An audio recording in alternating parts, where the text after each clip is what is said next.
काल तुझं love marriage झालं तू इकडे कसं काय राहस?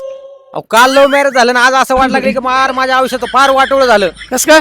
अहो माझ्या एका मुलीवर प्रेम होतं, तिला मी माझं तन मन धर सगळं काय दिलं होतं माझ्या पिल्लूला. बर पिलू. त्या पिल्लूला मी घेऊन इकडे पळून आलो पुण्याला, लव्ह मॅरेज केलं. बर आणि आज मला फार असं वाटलं लागलं की लव्ह मॅरेज नसतं केलं तर परवडलं असतं. कसं काय? काय अक्षरशः मला खायला रुपया नाही राहिला.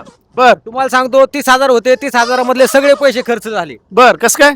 आणि फक्त पैसे खर्च झाले. लव्ह मॅरेजला गेले, मोबाईल घेतला तिला, मोबाईलला रिचार्ज केलं, 200 रुपये उरले होते. बर मला एवढी भूक लागली होती, अक्षरशः खायला पैसे नव्हते राहिले. हॉटेलवर गेलो, हॉटेलवर असं वाटत होतं तिथंच खावं राईस प्लेट घेतलेली. हा हा म्हणलं माझं पिल्लू घरी आहे म्हणलं. बर पिलू. हा पिल्लूला खरी राईस प्लेट घेऊन गेलो खायला, 2 राईस प्लेट नेल्या.